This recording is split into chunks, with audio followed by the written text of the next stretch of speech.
Having spoken thus, Arjuna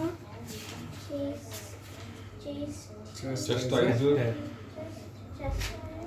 of enemies told Krishna, Govinda, I shall not fight, and fell silent.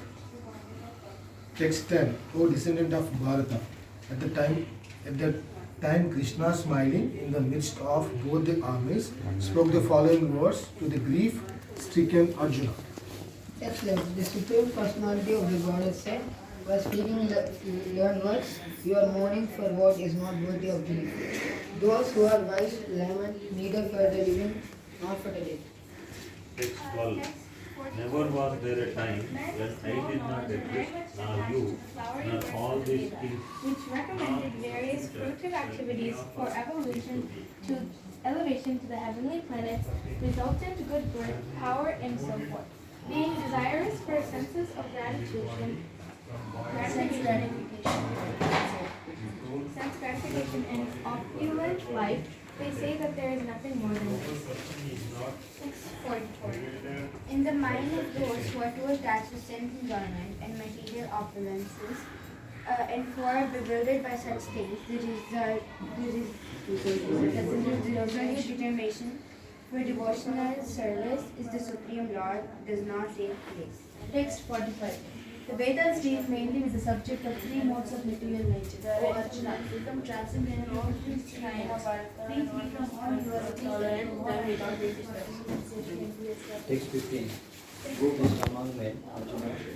A person who cannot disturb the happiness and disturb in peace and is steady in good is certainly eligible for liberation.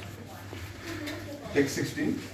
Those who are seers of truth have concluded that of the non-existent, the material body, there is no endurance, and of the eternal, the soul, there is no change. This they have concluded by studying the nature of both. Text 17. That which pervades the entire body, you should know to be indestructible. No one is able to destroy that imperishable soul. Text 18. The material body of the indestructible, immeasurable, and eternal living entity is sure to come to an end. Therefore, fight, O descendant of Bharata. Text 19. Neither he who thinks the living entity the slayer, nor he who thinks it slain is in knowledge.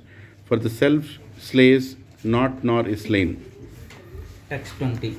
For the soul there is neither birth nor death at any time. He is not come into being, does not come into being, and will not come into being. He is unborn, eternal, ever existing, and primeval. He is not slain when the body is slain. Oh, Vata, how can a person who knows that the soul is indestructible, eternal, unborn, and immutable, kill anyone or cause anyone to kill? Text 22. As a person puts on new garments, giving up old ones, the soul similarly accepts new material bodies, giving up the old and useless ones. Text 23. The soul